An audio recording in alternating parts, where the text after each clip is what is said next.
Your physiological strength in many ways is the foundation for your psychological balance. I think food and toilet both must be far away. Then you will keep your physiology in a conscious condition. Just because I'm laughing and joking about this, don't think there is no problem.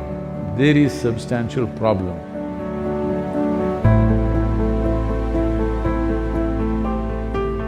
Sadhguru, during the lockdown, we have gained a lot of weight from overeating and no physical activity. Can you offer us some simple weight loss tips, please? I was in Chennai a few years ago and I was talking to some of the business community in Chennai.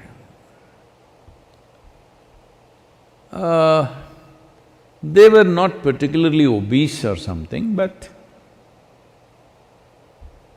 little, trying to imitate the planet. Not by being on a spin, in form, I mean. So I said, as a generation of people, look at your condition.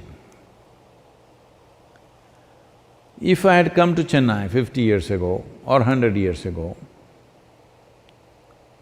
in what physical form people would be, in what level of physical fitness they would be, ordinary people I'm talking about. I'm not talking about gymnasts, sports persons, not those kind of people, ordinary people on the street.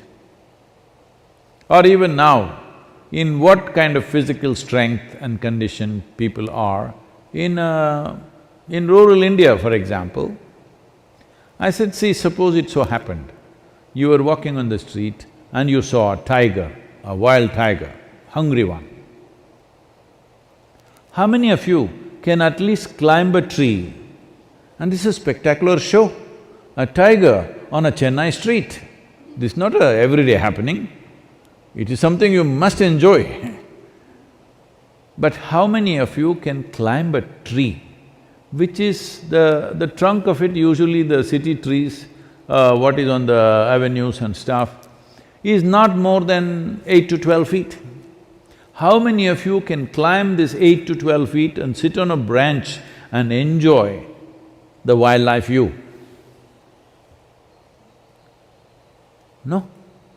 Only those guys who are doing the menial jobs, the guy who is sweeping the street, maybe he will go sit on the tree and watch how wonderful a breakfast you are. Why have we become like this? It's not that tiger is where is the tiger going to come? That's not the point. Why are you in this condition that you cannot do anything physically anymore? All you can go to office and come back.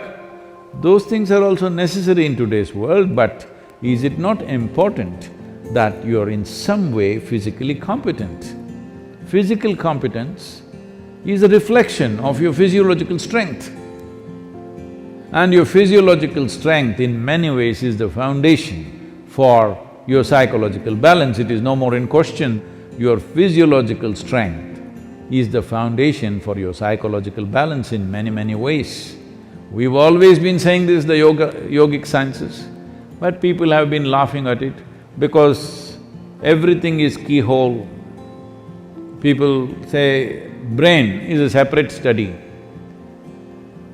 That's why yesterday I confessed with all the neuro experts, see, I don't have a brain.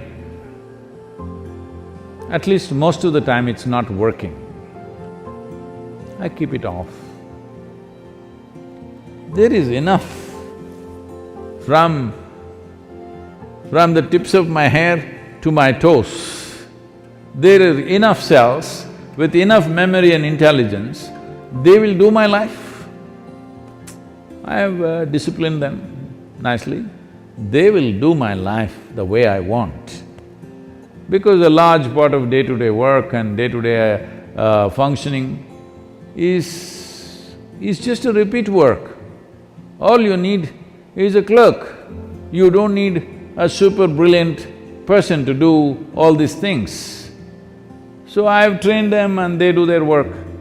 I don't have to think how to eat, how to sit, how to stand, how to breathe, nonsense.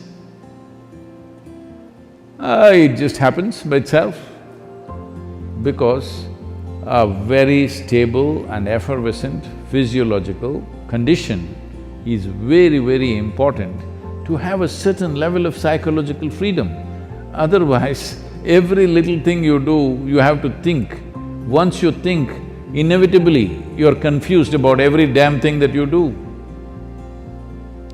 Now, you're talking about because of virus you ate too much. This is not because of virus you're eating too much.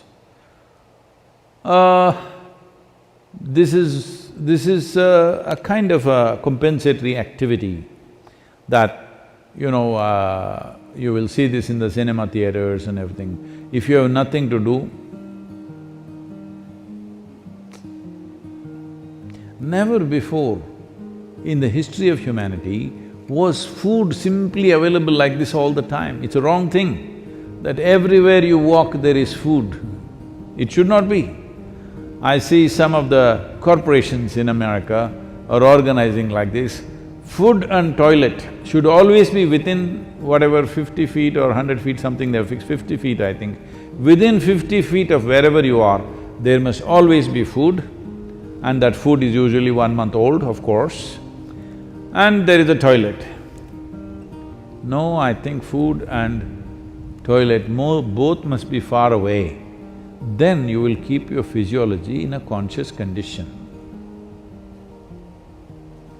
Everywhere there is toilet, it's not good because body has certain resilience. You wanting to run to the toilet is not just physiological, sometimes it may be when the body, at some time it is disturbed, at that time it may be. Otherwise, in normal conditions, it is more a psychological condition than a physiological condition. That all the time you want to message, not because you have something very significant to say, it is simply because it's a release. Similarly, going to the toilet is a release, sexuality is a release, wherever, whenever, whatever, all the time the same things, because you are building up nonsense within yourself all the time, you need a release, all the time release. These things are being openly talked about as part of psychiatry, that you must find release. Why are you pent up? I think in one of the interviews, some journalist was asking me, Sadhguru, what do you do to unwind yourself? I said, what? Why will I wind myself up, first of all? I don't wind myself up and then want to unwind somewhere. What are you? Are you a grandfather clock or something? You wind yourself up. Even the watch doesn't need any winding anymore, it runs by itself. Why are you winding yourself up? This is simply because you understand life as an accumulation. Yes, body is an accumulation, mind is an accumulation, but life is not an accumulation, it's a phenomena that's happening. If you have not tasted that phenomena, you know only accumulations, you always think the safety is in accumulation, whether it's wealth, money, this, that, and body. But at least your money you can keep it in the bank, though it may be heavy in your mind. But if you accumulate too much body, you have to carry it around every moment of your life. And in the world today,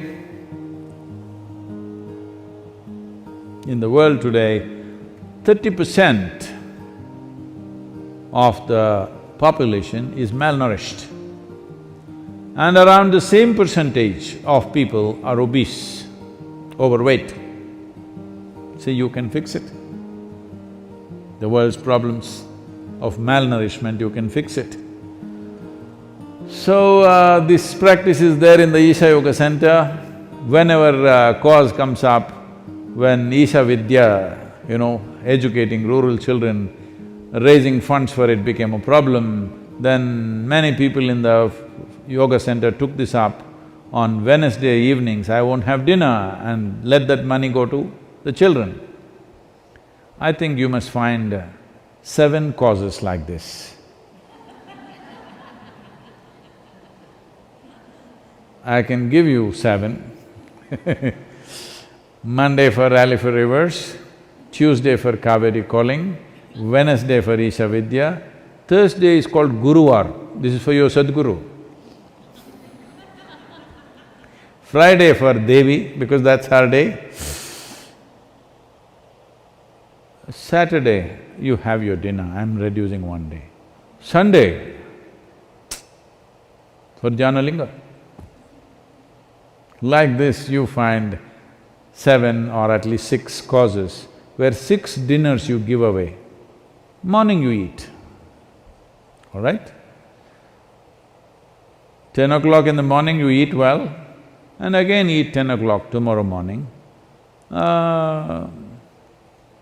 And also, because you need to keep social distancing, drive out of the town and walk back. Get into your bus, buy a ticket for 10 kilometers away and just walk back. Best you go without your phone and your wallet, so that you have to walk back. Do something, come on. Already there is one problem. You want to multiply your problems, huh? You want to increase the size of your problem? Don't do that. There's enough problem already. I'm telling you there's substantial problem. Just because I'm laughing and joking about this, don't think there is no problem. There is substantial problem. Don't fool yourself, because if your body and your mind is in a certain condition, you can easily fool yourself. This happened. Shankaran Pillai was running a garment shop here in United States. And a lady came to buy some kind of a pullover. So, he promised her it is 100% wool. She took it, went home. The next day she came back and she said, "You said it's 100% wool, but here the label says it is made in Bangladesh and it's 100% cotton." He said, "Ma'am, don't you be fooled by this. The label is only to fool the moths."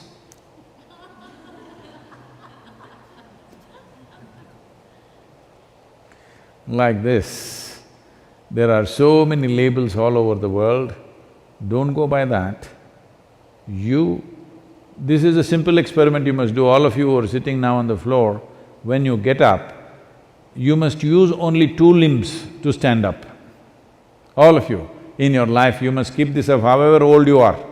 This is a simple test for you. You sit down cross-legged, and when you want to stand up, you use only 2 limbs. That means you don't do 4-wheel drive. Just get up with your legs. This much fitness at least you must manage. If you can't climb a tree, there are not enough tigers to, for them to roam in your city. If you can't climb a tree, it's okay, but at least you must be able to stand up. This much fitness you must maintain. Please do that for yourself.